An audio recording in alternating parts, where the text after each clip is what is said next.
Impossible is not a fact, it's an opinion. I think the challenge is that most people have this illusion about life-work balance. And I think that's if you're gonna accomplish anything, it's what people are laughing because it's bullshit, right? What's true is life-work integration. So I was just in 7 countries, 21 days, but who's with me is my family, who's with me is my friends, and I've done well enough to have a plane and bedrooms and all that kind of cool stuff makes it, but when I didn't, we huffed it together, and beginning days it was coach and dragging ourselves around, but I thought it was great for my kids to have schooling, but I thought an education was more valuable, and traveling the earth was a part of that. But we're in the middle of this crazy schedule, but it's not work, it's a mission. When it's work, it's that. I always ask people, I said, how would you describe what you do? And people, I say, is it work, is it career, or is it mission? And most people, of course, say it's work, and that's exactly what it is. It's heavy. If it's your career, it gives you something more. If it's your mission, it doesn't wear you out, it brings energy to you, it's fulfilling. And if you can tie your mission in with the people that you love, it's pretty cool.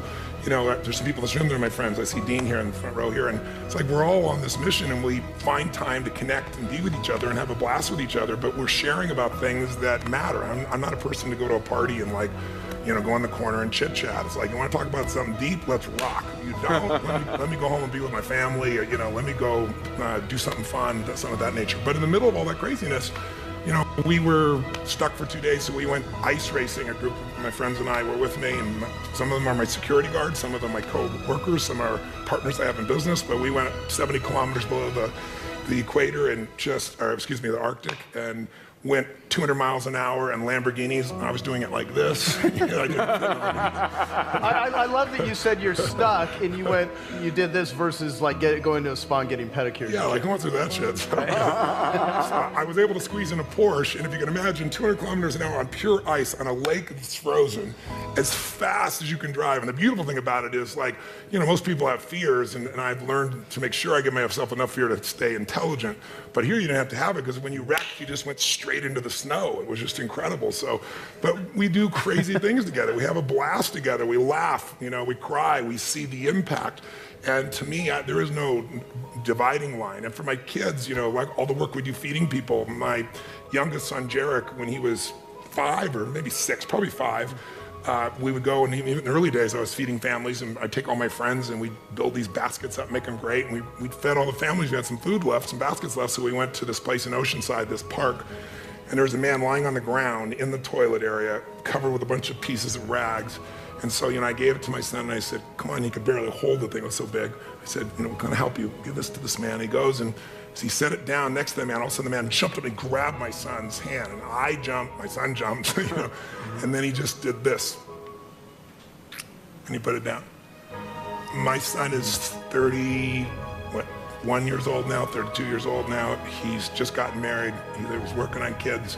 His entire life is about contribution. He's got a heart this big. He works his ass off, but he does it in a way that's so fulfilling. And his wife travels with him, and they have this great life, and he doesn't have to pick between work and mission, and he's not burnt out, and he's probably been to 100 countries, and I'm proud as hell of him. It's just like, if you can combine your mission with your family, combine your mission with some of your friends, then you're gonna accomplish 1,000,000 times more. But if you think it's a sacrifice, don't do it, because then all you're doing is you're gonna have resentment later on, or frustration later on, and then you really aren't contributing, because you're trading off, you're not giving.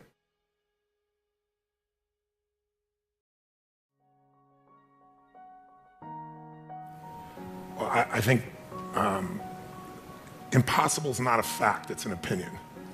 When someone tells me it's impossible, I always just look at them. Anybody around me knows that they can't do that. So that's part of it. But if they didn't know me, it's your opinion. And they'll say, no, science shows. And I say, yeah, and how many times has science showed something's impossible? Now science shows it's possible. Things are impossible until somebody does it. And so I find that, most of your business people, you look at businesses and what does it take to make a business grow? It's not impossible to make a business grow. A business has been shrinking for a long time, or it's been stuck. The real problem is always, the chokehold is always the psychology and the skills of the leader, always. And 80% of that is psychology and 20% is the mechanics. Like, if you don't know how to read your financials and you're trying to fly the plane of your company, I mean, come on, if all you do is go down and you look at profit and loss and you see what it is and you have a beer, either way, you either celebrate or you get depressed, something, you're gonna be in trouble, right? But if you have the skill sets, that's one thing. But you can get any skill set if you have the psychology. And anytime a business is not growing, it is not because it's impossible. It's because they aren't innovating, and they're not innovating because they're believing it's impossible. I mean, if we all know what does it take to transform, I always tell people it takes 3 things to create a breakthrough in anything, in your personal life, in your business, anywhere. You need a strategy. But that's not the first place you should look, and it's the first place all of us look. Me too. It's our inherent thing. You want to lose weight? Well, how do I do it? I want to grow my business? How do I do it? It's instinctive. We've been trained to think that way. But the problem is the how-to is usually not that complex. I mean, come on. 70% of America is what, 75% of America now is overweight? Is that because it's so complex how to be fit and strong? Right? You know, only the 1% know the answers. They hide it from you. You have to work your ass off to not hear what it takes, right? And so, you know, I remember I went to a TED Med Center, and I watched about 12 doctors, one after another, get up and do these stories about how we could just get patients to take their medications and trying to figure out the whole thing. And I was just looking and going, you're all talking about strategy and you've forgotten psychology. Because strategy is wonderful. I'm a strategist. I spent my whole life figuring out strategies. As we both know, a strategy could save you a decade, right? In business, strategy could save you, you know, it could make the difference between success and failure. But most people have strategies available, or they could get them, or you could create them. But the problem is you got a story. And your story is why it isn't working. And the story is, I've tried what? What? Everything. If you tried everything, you'd be fit, right? If you tried everything, you'd be profitable. If you tried everything, you'd be there. But people say it, you know, I'm big boned. That's what I used to say. I'm still big boned, but I'm 38 pounds lighter than I was 25 years ago, and I've never gained it back, right? When I was big boned, that was my story. All the good ones are gone. That's why I'm not in a relationship. Or they're gay and I'm not, or I'm gay and they are, or whatever the story is. There's always a story. And what I tell people is, you know, if you can just divorce the story of your limitation and marry the truth of your unlimited capacity, then the whole game changes. But it's hard to do that because when you're in your story, you don't even realize it. So you need a third piece for breakthrough, and that's really what my life's about, which is changing people's states. Because in a different state, we're different people. You know, can mean people be nice? Yes or no? Yes or no? Of course they are, when they're in a nice state. Can nice people be mean? Sure, they get a mean state. So really learning to train yourself to be in an ideal state where the best of you comes out for yourself, for your family, for your mission, for your world, for your coworkers. To me, that's one of the most important decisions in life to make. You just ask me, out of all the people I've met and all the things I've seen, you know, what creates a magnificent life? You know, everybody has goals and dreams that are different. Some people want, you know, picket fence. Some want to make $1 billion. Some, you know, want to have this huge breakthrough in technology. Some people want to write beautiful poetry. Whatever is right for people is what I want them for themselves. I don't want them to be like me or you or anybody else. I want them to have their dream. But to have it, you need 2 skills. You need, number 1, to have the science of achievement. It's a science. You have to know how to take your vision and make it real. And most of the people in this room have already figured that out. And this guy sure as hell has, and you have, and I have. So most of us know, and we can all refine our skills in that area. But we know how to take what we dream about, make it real. And if you don't, you can learn from somebody who does. You know, the simplest thing is get crazily hungry for something. We all know when you get so hungry, so desirous, your brain starts coming up with answers. And then it's massive action, but effective execution, which is all modeling, which is, I assume, what this is about. Find the best example, compress the time. Let someone else take 20 years to figure it out. You do it in 2 weeks or 2 months or whatever the period is. We should all be standing on the shoulders of the people around us instead of reinventing the wheel. And then there's this thing called grace. You know, if you work your ass off, you're totally focused, you're trying to serve something larger than yourself, and you really are executing what works, you need a little grace. You might want to call it luck if you prefer, God, the universe, but it's there. And we can all achieve. But I think the more important skill, if you ask me, is to have an extraordinary life is the art of fulfillment. And it's an art, it's not a science. Because there's a science to making money. I don't care who you are, if you do certain things, you're gonna have too much financial stress. You do other things, you're gonna have an abundance. There's a science. There's a science to your body. Everyone here is biochemically different genome, but there's certain fundamental patterns that if you and I follow them, you're gonna have tons of energy, you're gonna feel good. If you break them, you're gonna pay the price and have low energy or disease. But fulfillment is an art. What's gonna fulfill you is different than the other person next to you. You're not gonna learn that from anybody else. And you gotta find it, because success without fulfillment is the ultimate failure. And I get those phone calls all the time for the multi-billionaire entrepreneur or politician or business person or a person just won their Academy Award and they're depressed and they can't tell anybody.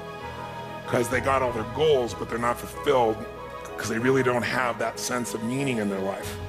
They went for something and they got it, they achieved. And if you doubt this, what I'm saying is relevant to you or us or anyone, just think about a month ago, we lost what I consider to be a national treasure, Robin Williams.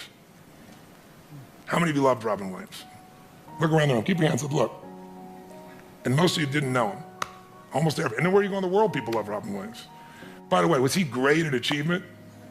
Oh my God, that guy, he said he wanted to become a great comedian. He did that. I want to make the world laugh. He did. I want to make my own TV show. He did. I want to have the #1 TV show. He did it. I want to make movies. He did it. I want an Academy Award for not being funny. Not his skill set, drama, and he did it. I want a beautiful family, and he did it. And then he hung himself. Make everybody happy but yourself. Not a good plan. So if I had a gift to give you, it would be maybe make a different decision. And the decision is that no matter what happens in your life, you're gonna live in a beautiful state. A beautiful state. And that could be happy, that could be grateful, that could be being generous. Those are all beautiful states, aren't they? It could be curious, it could be fun, it could be playful. You're not limited to one state, but it's different than suffering. And most people's suffering, and all suffering I've ever seen, I've traveled to 100 countries, I've dealt with presidents of countries and, presidents of businesses, CEOs, I've dealt with people in prison, I've dealt with, you name it, average people. Suffering always comes because you're obsessed about something related to you. You can only be depressed if you're focusing on yourself. You say, no, I'm depressed because it's my kids and they're not doing well. No, you're depressed because you feel you failed your kids. It's about you. It's about how you think what you should have done or shouldn't have done, or what someone did to you or didn't do to you in the past or the future, which don't even exist. So I have a simple goal. My goal is help people make a decision that says, I don't know what's gonna happen. You might get a divorce, even though you don't think so. You might find a member of your family with cancer. You might have your house get burned down or have a tornado go by, and if you live in the same place, it happens every 2 years and you move back, we should talk, but some people seem to do that for some reason. You can't control those things. I can't control those things. I don't want those to happen to you or anybody I love or anybody who's even a stranger to me, but they're going to happen. True? Not positive thinking bullshit, just the truth. So if that's gonna happen, I say make a decision now that says, I'm gonna live in a beautiful state and I'm gonna find beauty in whatever life brings me. Because life is too short not to. I see a little buddy over here named Sean. I remember when I got a phone call from the Make-A-Wish Foundation saying a young man is about to die and he wants to meet you. And he came to the seminar, and then I took him out afterwards. And at the time, if he coughed too much, they said, you can't grab him. I said, I want to take him across the fire. They said, take him across the fire? I said, if he coughs, he'll break a rib. I said, I'll be really gentle. We're going to do this thing. And he did it. And then afterwards, I sat down with him and said, man, I don't have the answers, but if your body you're just coughing and it's going to make you break a rib, your body is so acid. I said, you should get alkaline. Let me put you together with a doctor. How many years ago was that? I'm 36, I was 19. You were 19 and you're now 36. I like seeing you here still, brother. Give him a hand, he's a beautiful man. He's a beautiful man. But Sean, what made me think of Sean is Sean lives in a beautiful state. He could be bitching and complaining and whining. What does he do? His whole life is not about himself. That's why he's so happy. He doesn't live in himself. He lives outside himself, serving things he loves. He still takes care of himself and he's funny as shit. And he likes to seduce women and things like I can't talk about right now, but. Oh, you're married now? Okay, well, good. I'm glad to hear it's about frickin' time, all right, Sean? It's good to see you grew up. Now, the bottom line is this young man over here who now is at a different stage of life, he's always been who he is. I think he lived because he lived for more than himself. I'm sure he felt pain, but we only suffer when we think about what's being done to us or what people are gonna think or what they should have done or hadn't done, and you can't control that stuff anyway. I mean, why be pissed when people are gonna do it? Are people gonna be mean, yes or no? Are people gonna be unfair and unjust, yes or no? Are people gonna be beautiful and generous, yes or no? You just never know when that shit's gonna happen, so might as well enjoy yourself along the way. And I suggest today, if you want, if there's any gift I came by to give you, it's to tell you what you know already, but get you to make a decision about it. To actually decide, I'm gonna live in a beautiful state. That doesn't mean I don't get angry or pissed or tired or, suffering arises and you end it the moment you go, holy shit, I'm thinking about me. If I do this, I'll always be suffering. The human mind is always looking for what's wrong. The human brain is not designed to make you happy. It's designed to make you survive. Happiness, that's your job. And you only get it if you draw a line in the sand. That's how it's going to be. And I can tell you the few people that do it, I know a few people that have done it, they have magnificent lives. And when you're in a beautiful state, the best ideas come in. This man lives in a beautiful state. Every time I talk to him, I love seeing Peter. Peter's just always on fire about something. But notice, he's doing unbelievably well. There's nothing wrong with that. But almost everything he's doing is about more than himself, and so that's why he feels so alive. He's not suffering an ounce. He's in ecstasy. He's not lucky. He's living life a certain way. It's a beautiful way. I'm honored to have you as a friend.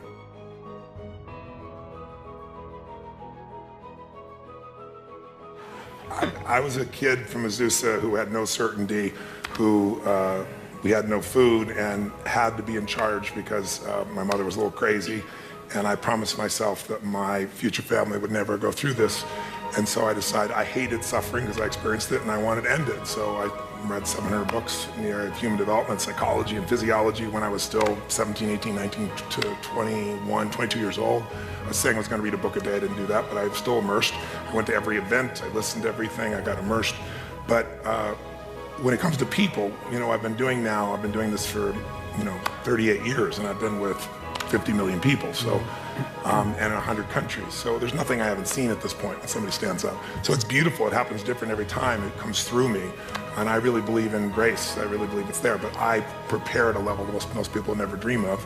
And I also know that there's, whatever human beings feel, we are not our feelings. We are not our patterns. Those are things we might identify with, but we're not that. And so when I see a pattern and it doesn't work, I don't think the person's broken. I don't think anybody's broken. I'm not here to fix people, but I am here to break up the patterns that don't work. And I've never lost to suicide, knock on wood, and thousands for 38 years. And we follow up 2 years later, 3 years later. They're making a documentary right now, Date with Destiny, that's coming to Sundance for January. So.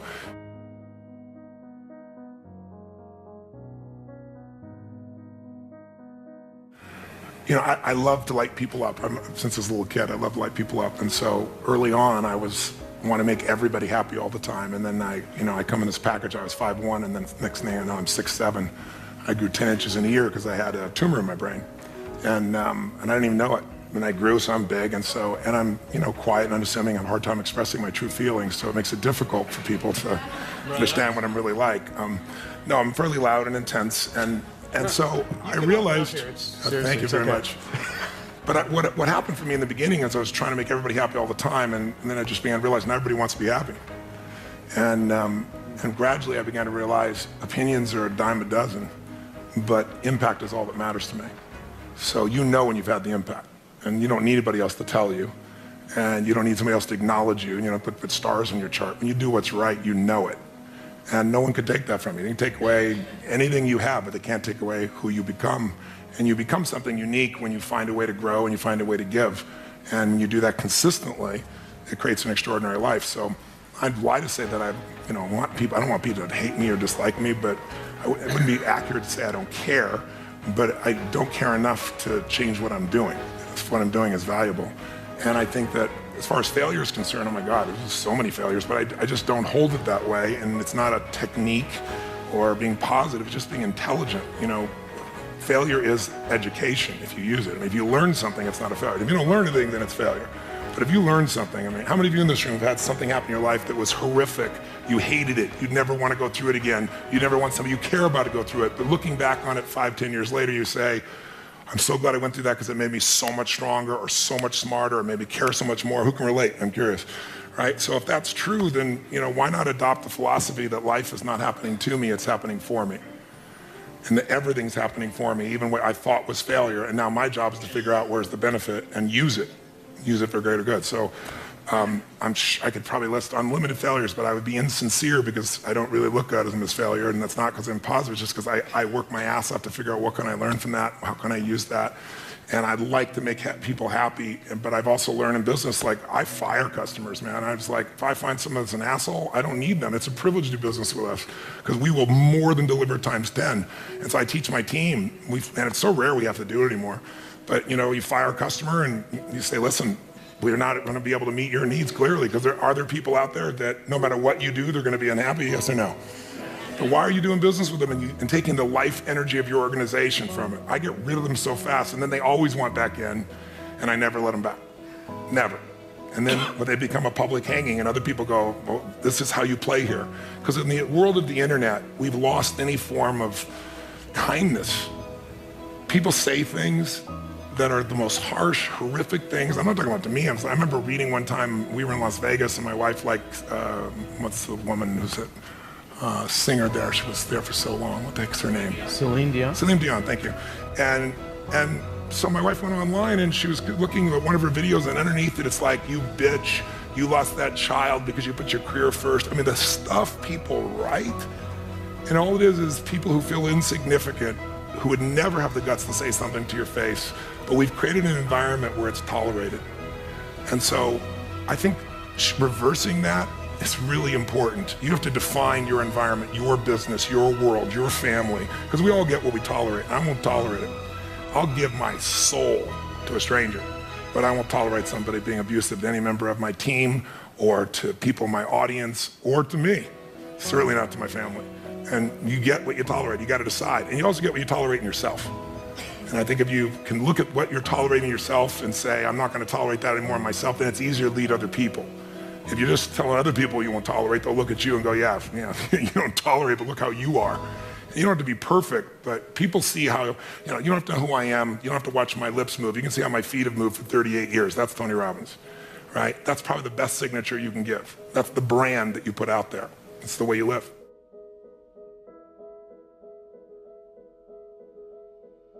A woman that I just saw that I'd met 15 years ago, and she just showed at my seminar, and she was suicidal because one of her daughters had gotten sick, and she brought her to the hospital, and the doctor said she's fine. She brought her home, and the child died. And she was gonna kill herself, and she had 3 other kids. So I really, truly had to work with her, and I remember working with her back then. I looked it up because we have all stuff I've ever done on film. And I asked her, I said, what are your spiritual beliefs? And she said, I believe everything happens for a reason, and all that stuff. I said, so you're gonna abandon what you believe spiritually because life didn't turn out the way you want right now? She said, no. I said, if it's the truth, it'll be the truth when it's painful, it'll be the truth when it's pleasurable. So I would lie to you to say, oh, I jump up and go, oh, this is happening for me right now, bitch. I don't do that. I think, what the hell's happening? Why? And then I catch myself and I go, there's some good in this. And my core belief, my real core belief underneath that is, everything I've ever been able to help people with is because I faced some portion of it. If I, have to face a divorce, I decided I needed to go through a divorce, and I didn't want to. No one takes you to pick your partner after 14 years. It was the most horrific thing in the world, but I thought, if I can figure out how to do this elegantly, intelligently, lovingly, no matter what the other party's like, then I can help anybody else. If I've had several businesses over the decades that were, near the verge of bankruptcy. I had a resort in Fiji, and there was a coup. It's kind of inconvenient, and I'm losing $1 million a month, and it's like, and I didn't have $1 million a month to be losing at that time, just I wanted to create this great place for people. But it's like, in the midst of all those elements, I'd come back and say, if I can figure this out, I can help any other business. So almost all my skills have come because of something I had to solve in me or help someone else solve. And my view is, if I can figure it out for me, I can help millions of people. And so that makes the problem inspiring, as opposed to the problem being, why did it happen to me? Because we're all going to experience problems. I mean, the only thing that we all have in common is everyone here is going to experience severe pain. I don't care how rich you are, money is not going to create immunity to pain. Suffering, you can get immunity from the decision I told you about. But we're all going to have problems, we're all going to have challenges. The only difference is, what the hell are you going to do with them? And if we just deal with our own problems, they get really boring, and some people need problems to have drama in their life to cover the fact they're not doing anything. But I think it's much more interesting to solve it and move on and help other people do the same, because you've actually done it, not because you talk about it.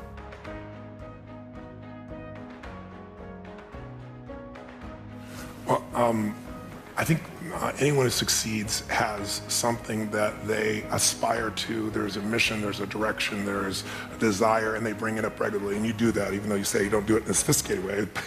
Attacking the human genome and figuring out how to get meteors to feed you what you need is a fairly large vision, somewhat sophisticated. Mine's really simple. I believe that the body is the place that drives the mind the fastest. You can go inside your head all day long trying to resolve things and make excuses or freak out, but I learned early on in my life that in order to make myself do things, I had to trigger this body to feel strength and to know that when I say something, I mean it.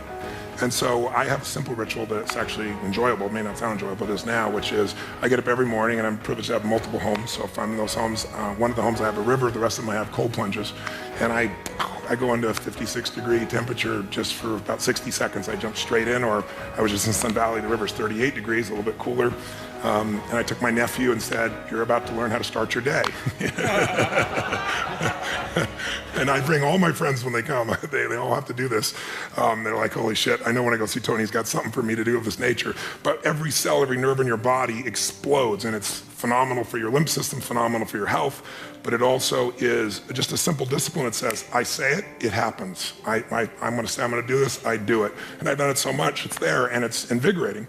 And then I do, as you said, something I call priming. I don't, you wake up and you're, 22 hours off your normal time zone, and you've got to get up and take care of 10,000 people for 3 days and nights for 14 to 15 hours. You don't always wake up feeling, wow, is this the coolest thing in the world? Some wake up and go, what universe is my body in, And so I do my physical ritual, but then I also do this priming. And priming for me is just, I don't hope that I'm going to show up at my best.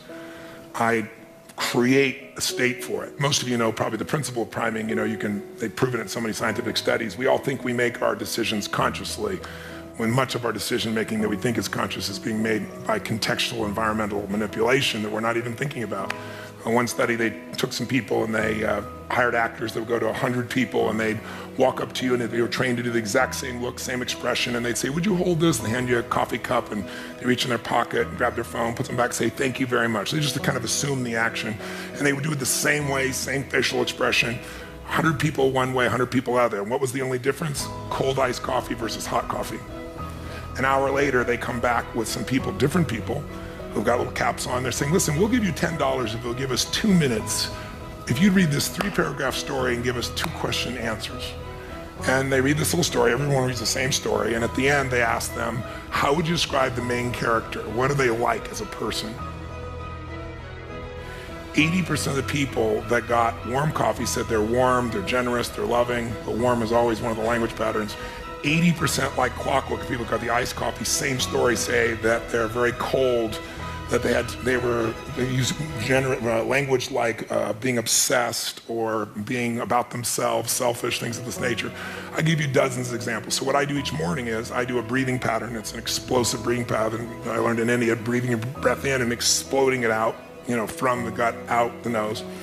And I do that 3 sets of 10, pause, 3 sets of 10, pause, 3 sets of 10. So it alters my state. And then I just do 3 things for 10 minutes because I have this deal with myself. If you don't have 10 minutes for yourself, you don't have a life. Who's with me on this? So I said, you know what? I don't need to have 20-minute, 30-minute, 40-minute meditations. I want 10 minutes, and I don't know if I need to meditate. I don't know if I'm going to meditate. To not think, I don't know too many people can do that. And I don't even know that I want to not frickin' think, So I thought what I want to do is I want to focus on the emotions that will cause me to be the better me. And the 2 emotions that most people are messed up by are anger and fear. And when you're grateful, you can't be angry.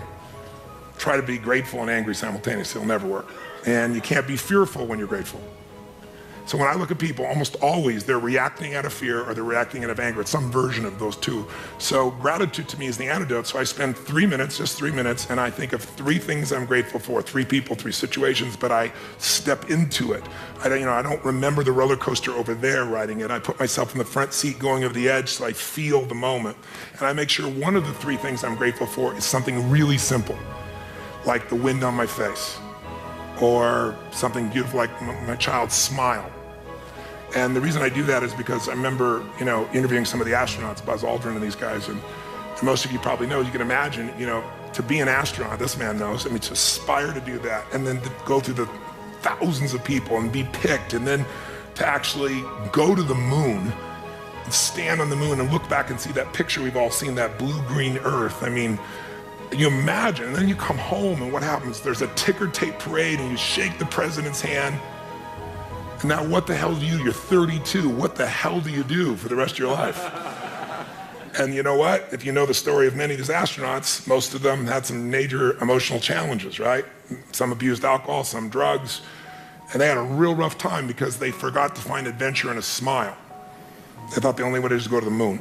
So I trained myself to make sure not just the big, beautiful things that are part of my life, but the little things. And so I feel that for 3 minutes, then I do 3 minutes of a blessing, corny as it may sound. I imagine life, God, energy coming into my body, healing every muscle, every nerve in my body, strengthening everything as you strengthening the best of me, my passion, my love, my generosity, my creativity, my humor, my love. And then I see any problem that needs to be solved just being solved, because otherwise I tend to think I got to do it all. And then once I feel that fully, and that energy comes through me and back through me multiple times, then I do a circle of my intimate family, my kids, my wife, my friends. This little character over here is one of my list. And I just circle out all the way out to my clients. And I send that same energy to them. And I imagine, as corny as it sounds, they're being healed. They're getting what they need energy-wise. They're having the life that they deserve and seeing it multiply. So I do that for 3 minutes. And the last 3 minutes are my 3 to thrive. I think of 3 specific outcomes that matter to me. And I don't think about achieving them. I see, feel, and experience them as done, and I see the impact that it has. I see people's lives touched. I see the joy. I feel it as done, and I feel grateful. And it's 10 minutes, but honestly, it usually goes 15 or 20 because I'm having a damn good time. But by having a 10-minute walk, there's no excuse not to do it. And I do it every day, and I don't hope I'm gonna feel good. And then what happens is, you're primed. You see things through a different set of filters. You make decisions through different filters. And also think of it, most people are wired for stress. They're wired for frustration. They're wired for feeling lonely. And they got a highway to pissed off, and they've got dirt roads to happiness. So I decided I'm gonna wire myself for happiness. I wasn't born that way. My view is I have to change the whole earth to be happy. Today, that's different for me. Now I can just wake up and be happy because I've wired myself in a different way, neurologically. And then I show other people how to do this as well.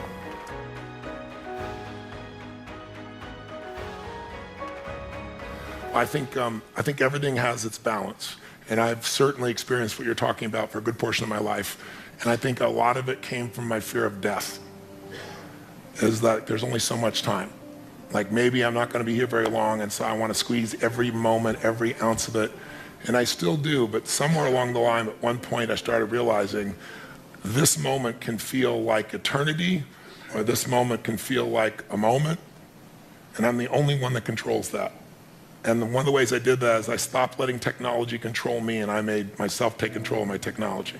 Because today, almost all of us are living in reaction. We're being rewired. Our nervous system's being rewired by technology because everybody loves variety. And why do you, when you get that little jiggle in your pocket, why do you even look? You look because who knows what it could be. If you go to Vegas and every time you pulled it down, it was a jackpot, it would be called a job. It's the fact that it isn't always great, and then something happens that you're not expecting, and that's called variability, and that variability wires you. And most of us are wired to respond to tweets and texts and things, and trust me, they're all valuable, especially as marketers. But I really decided that I'm gonna decide what my fundamental most important things are, and technology is going to serve me, I'm not gonna serve it. It was causing me to speed up, because when you get 300 to 400 emails a day, and you love everybody, and you wanna respond, and you're on stage for 14 hours, and then you're flying, I mean, my whole life was reacting and responding. So I changed that game, and I retrained people how to communicate with me, and I want to make people served, and I put new systems to do it. I suggest that you consider the possibility, just consider the possibility that you could breathe.